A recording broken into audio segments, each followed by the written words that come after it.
Shalom, kita bertemu lagi. Saya Joseph Paulsan, Apologet Kristen.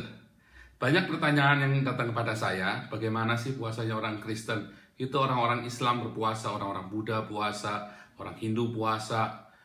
Emang orang Kristen nggak pernah puasa? Lalu saya bilang, itulah bedanya saya dengan kalian. Kami orang Kristen, kalau puasa nggak boleh pamer. Kalau sampai pamer, maka puasanya percuma, alias batal. Sedangkan kalian kalau puasa kan harus dipamer-pamerin. Kalau perlu yang nggak puasa dikoprak-koprak, warung-warung yang buka ditutup, dipaksa. Kalau nggak tutup nanti warungnya dibongkar. Nah, beda ya jadinya ya. Nah, jadi bagaimana sih puasa orang Kristen atau puasa yang benar menurut Alkitab? Nah, pada suatu kali ketika murid-murid Yohanes dan orang-orang Farisi sedang berpuasa, datanglah orang-orang dan mengatakan kepada Yesus, mengapa murid-murid Yohanes dan murid-murid orang Farisi berpuasa, tapi murid-muridmu tidak? Lalu jawab Yesus kepada mereka, dapatkah sahabat-sahabat mempelai laki-laki berpuasa, sedang mempelai itu bersama mereka? Selama mempelai itu bersama mereka, maka mereka tidak dapat berpuasa. Tetapi waktunya akan datang, mempelai itu diambil dari mereka, dan pada waktu itulah mereka akan berpuasa. Ya, itu saya ambil dari Markus 2 ayat 18 sampai 20. Jadi apakah puasa itu?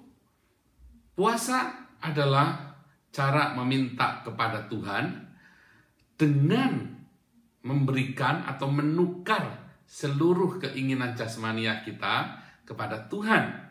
Itu tertulis dalam Yesaya 58, nanti saudara bisa baca sendiri ayatnya ya semuanya, dan nanti di akhir akan saya kasih ringkasannya Yesaya 58 ini.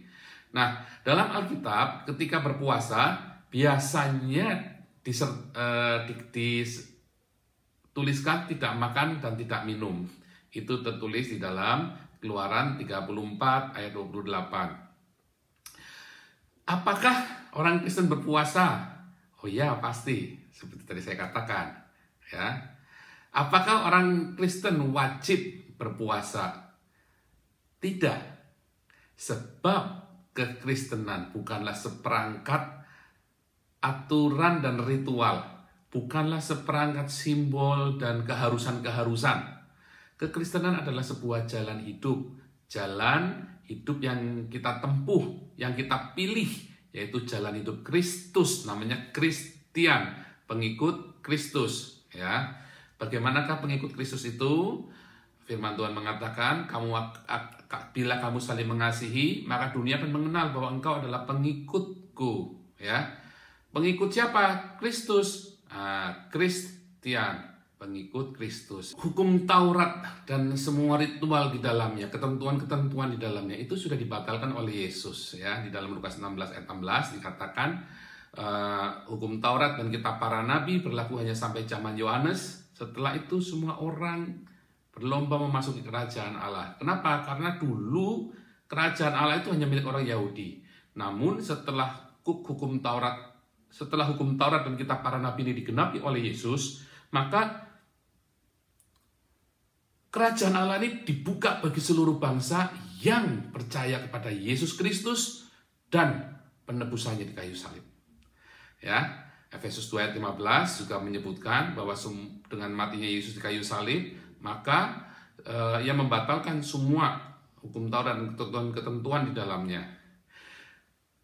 Jadi, ketika kita melakukan puasa, bukan karena melakukan kewajiban, melainkan karena sebuah kerinduan, sebuah kebutuhan, ya. Dan caranya ya dengan cara yang sudah diajarkan, yaitu yang diajarkan apa? Di dalam Alkitab. Ya, baik itu dalam Perjanjian Lama maupun Perjanjian Baru.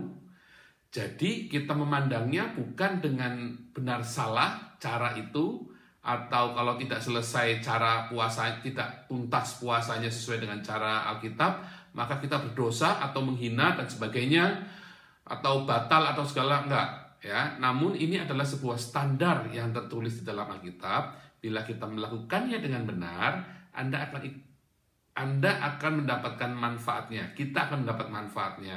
Hal ini sama seperti bila kita ikut berpantang makanan yang diharamkan di dalam Alkitab. ya, bukan Al-Quran ya. Patokan kita itu adalah Alkitab, bukan Al-Quran. Ya, sebab makanan halal haram di dalam Alkitab dan Al-Quran banyak yang berbeda. Ya, sebab bahkan puasa dalam Al-Quran itu cuma menunda makan, ya, merotasi jam biologis, siang jadi malam, malam jadi siang, ya. Makanya 3 kali, malah 5 kali sehari kalau lagi bulan Ramadan kan, tambah banyak, ya, dan heboh-heboh makanannya. Terus yang nggak puasa pun disuruh ikut puasa. Puasa di dalam kekristenan bukanlah menunda jam biologis, ya. Nah, Yesus mengingatkan bahwa nanti ada saatnya para muridnya akan berpuasa. Tadi ayatnya sudah saya sebutkan, ya, di dalam Markus 2 ayat 18, yaitu saat ia sudah tidak lagi bersama-sama dengan para muridnya secara jasmaniah di bumi ini. Ya, ketika Yesus sudah diangkat, maka itulah saatnya para muridnya berpuasa dan kita juga berpuasa. Ya, dan di Antiokhia juga disebutkan bahwa orang-orang Kristen ini berpuasa dan mendapatkan pesan dari Tuhan saat mereka berpuasa. Itu tertulis dalam Kisah Rasul 13 ayat 2 dan 3. Sebab saat Yesus Kristus tidak hadir secara jasmani di dunia seperti 2000 tahun yang lalu sebagai manusia, maka rohnya lah yang hadir. Dan kita hanya bisa mengenali kehadiran rohnya, roh Yesus, saat roh di dalam kita kuat. Masalahnya, manusia jasmani kita, kedagingan kita ini terlalu kuat, berisik, sibuk, ya, sehingga roh kita ini nggak peka. Ya. Coba lihat di 1 Petrus 4 ayat 7, kesudahan segala sesuatu sudah dekat. Karena itu kuasalah dirimu dan jadilah tenang, supaya kamu dapat berdoa. Bagaimana bisa berdoa saat kita sibuk dengan kekhawatiran dan semua kekacauan yang ada? Bagaimana bisa tenang saat kita sibuk pesta pora, senang-senang dengan nada tolan, shopping sana, shopping ini, kia-kia. Nah, berpuasa adalah sebuah jedah, sebuah pause atau tanda sela kalau Anda baca dalam kitab Mazmur, ya. Dalam hidup kita agar kita bisa tenang, berdoa, merasakan kehadirannya, ya, di dalam hidup kita. Jadi waktu-waktu puasa itu sangat penting ya buat kita untuk jeda pause dari kesibukan. Bahkan pelayan-pelayan Tuhan, Anda harus berpuasa. Bisnismen, Anda berpuasa. Ibu rumah tangga, anak-anak muda, ayo puasa. Supaya apa? Supaya kita tenang. Supaya kita merasakan kehadiran Tuhan. Itu jeda, stop. Ambil satu waktu untuk puasa. Begitu ya. Nah, sebenarnya manusia jasmania kita bisa ditekan dengan respon yang benar ketika kita menghadapi penderitaan-penderitaan. Namun, seringkali responnya kita kan salah. Karena apa? Ya karena daging kita terlalu kuat. Nah, puasa ini menjadi salah satu cara efektif untuk mengontrol, untuk belajar menguasai, mengendalikan manusia jasmania kita, manusia daging kita. Yaitu apa? Dengan menyerahkan tesukah, ya, atau desire, lust, hawa nafsu kita untuk ditukar dengan kehendak Allah yang sempurna di dalam hidup kita. Sehingga kita memiliki kehendak Tuhan dalam hidup kita, dan kehendak Tuhan itu yang diadopsi kemudian menjadi kehendaknya kita. Ya, kita selalu berdoa, ya, dalam doa Bapa kami kita berdoa kehendak-Mu yang jadi di bumi seperti di surga. Tapi pada kenyataannya kita kalau berdoa kan kita maksa sama Tuhan, maunya kehendak kita yang jadi, ya kan? Saat berpuasa kehendak kita ini kuat sekali. Kudu harus, kalau nggak begini pokoknya saya nggak mau jadi Kristen lagi. Kalau nggak pakai cara saya pokoknya saya nggak mau ke gereja lagi. Orang kalau doanya nggak dikabulkan sama Tuhan mutung. Nah, padahal puasa itu bukan upaya memaksa Tuhan dengan cara mogok makan seperti anak manja, ya. Kalau nggak makan, kalau Tuhan nggak kabulkan doa saya nggak mau makan. Sono, nggak usah makan sekalian, nah, ya kan? Malah. Sampai mati pun Tuhan tidak akan memberikan keinginan kita. Ingat, saudara baca dalam Matius 6 ayat 33. Ya, jelas mengatakan agar kita disuruh mencari kerajaan Allah dan kebenarannya terlebih dahulu. Maka Tuhan akan memberikan kepada kita apa yang kita butuhkan, bukan apa yang kita inginkan. Ya, coba konteksnya Matius 6. Tuhan Yesus kasih contoh burung. Tuhan Yesus itu nggak kasih burung itu sangkar emas berlian. Kenapa? Burung nggak butuh sangkar emas berlian, malah itu mengekang dia. Ya, walaupun emas berlian, dia dalam sangkar, nggak mau burung itu. Kenapa? Karena walaupun burung itu kepengen, tapi nggak mau, Tuhan nggak kasih. Kenapa? Karena Tuhan tahu yang dibutuhkan oleh burung ini adalah bumi yang udaranya bersih, bumi yang luas, alam yang bersahabat, makanan yang melimpah, alam yang indah untuk dinikmati oleh seorang burung sehingga ia bisa bernyanyi dengan riang. Bukan sangkar emas berlian. Burung tidak butuh sangkar emas berlian.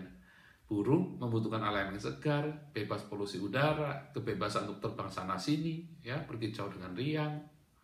Maka itu Tuhan kasih, Tuhan pelihara, ya, bersama dengan pasangannya, anak-anaknya, dan kelompok burung itu sendiri. Nah, berpuasa itu adalah cara menukar kehendak kita dengan kehendak Bapa di surga, mempersembahkan tesukah kita kepada Tuhan. Coba cek di YouTube saya yang lain, judulnya Tesukah.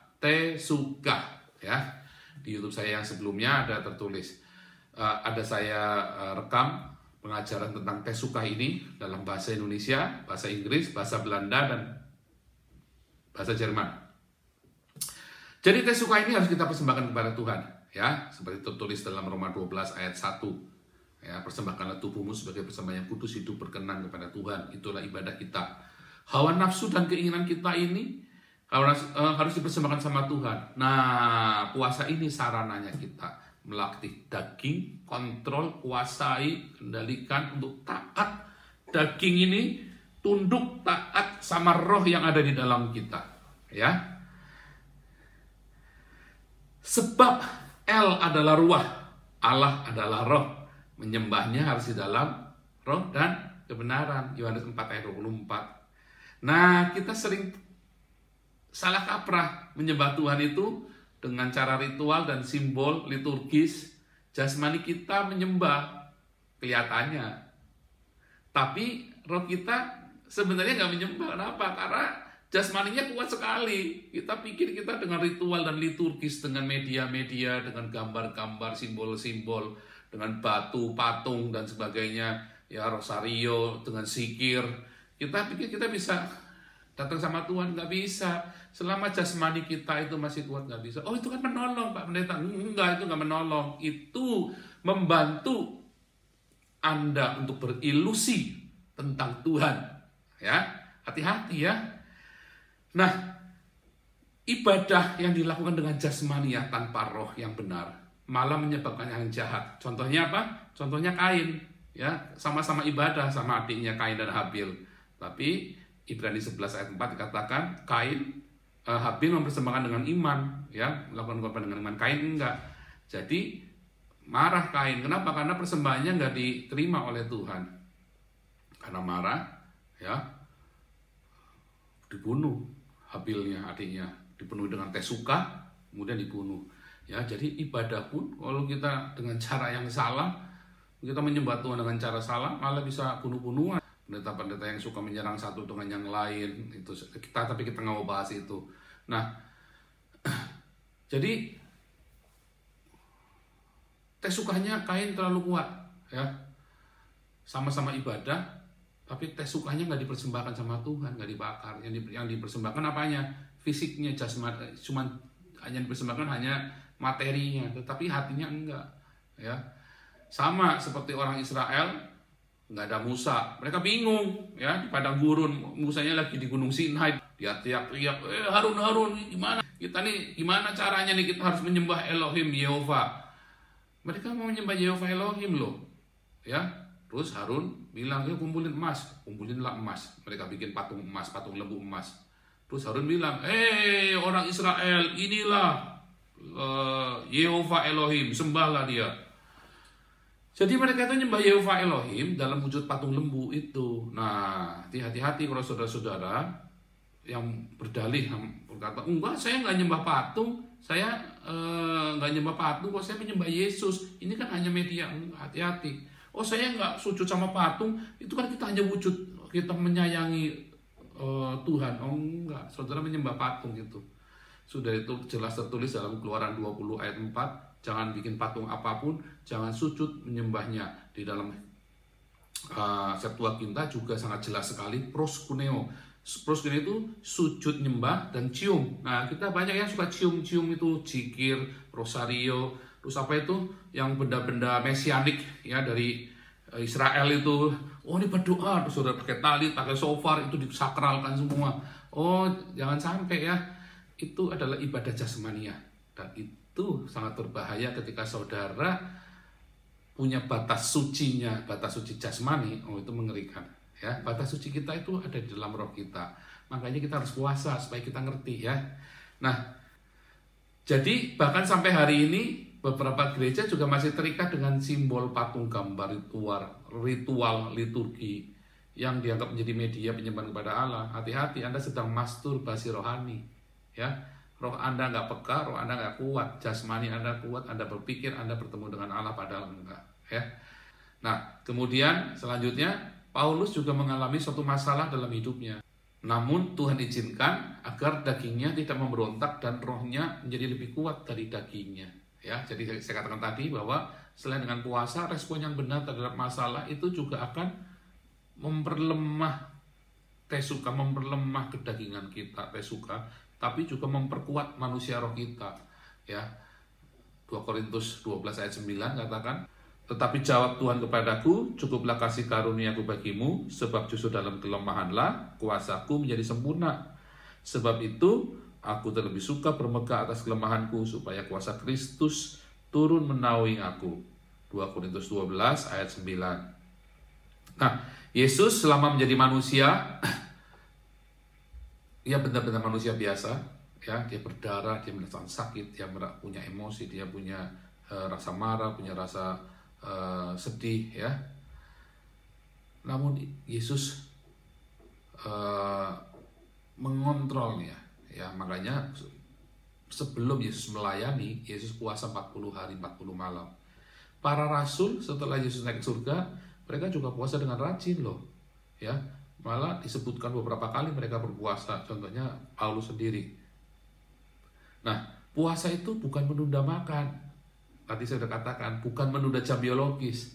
Apalagi kemudian setelah buka puasa, malah makanan yang mewah, berlebihan. Itu namanya nggak puasa, itu nunda jam makan. Ya, puasa juga bukan mencari urapan, biar sakti, jadi dukun, ya dukun dalam gereja. Enggak, puasa nggak bisa bikin Anda sakti. Nggak ada puasa menghasilkan urapan ya. Yuk nanti kita lihat selanjutnya. Jadi jangan salah ya dalam berpuasa, motivasinya ya, caranya. Jangan serampangan, jangan manipulasi puasa ya untuk memuaskan ego dan kedagingan kita, bahkan untuk mengutuki seseorang, apalagi cuma buat pura-pura puasa supaya kelihatan orang saleh ya. Nah, semua petunjuk untuk puasa ini tertulis dalam Alkitab. Ya, namun bila orang Kristen berpuasa, maka ada beberapa tujuan puasa yang tertulis dalam Alkitab Kristen yang telah dilakukan oleh para nabi dan para rasul, bahkan oleh Yesus Kristus sendiri. Setidaknya ada 5 macam tujuan untuk berpuasa.